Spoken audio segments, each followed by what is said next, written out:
చిన్నప్పుడు చదువుకునే రోజుల్లో మా మాస్టర్ నన్ను కొట్టినప్పుడల్లా ప్రతి దెబ్బ తిన్న వెంటనే నేను చేతులను దులుపుకొని నా లాగుకి రాసుకున్న తర్వాతే రెండో దెబ్బకు చేయి చాచేవాడిని.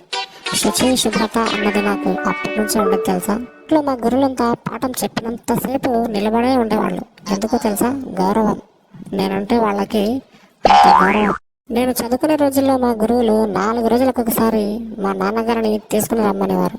ఎందుకంటే వాళ్ళందరూ ఏ విషయమైనా నాకు సూటిగా చెప్పడానికి చాలా భయపడేవారు. నేను రాసినవి చదవడానికి మా గురువులంతా చాలా ఇష్టపడేవారు. అందుకే వాళ్ళు ఇచ్చిన ప్రశ్నలకు కొన్ని వందల సార్లు మళ్ళీ మళ్ళీ రాసి చూపించమని ప్రతిరోజు అభ్యర్థించేవారు.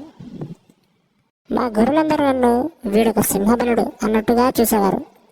అందుకే వాళ్ళకి ఏమాత్రం భయం వేసినా క్లాసులో నుంచి నన్ను బయటకు పంపి గుమ్మం దగ్గర కాపల కోసం నిల్చోబెట్టేవారు. మా గురువులకి నేను చాలా తెలివైన వాడిని అనే భావన బాగా బలంగా ఉండేది.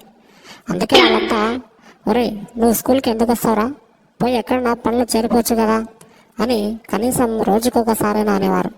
అంటే చిన్నప్పుడే నేను ఉద్యోగం చేసే తెలివితేటలు, సమర్థత ఉన్నాయని ముందుగానే గ్రహించారన్నమాట.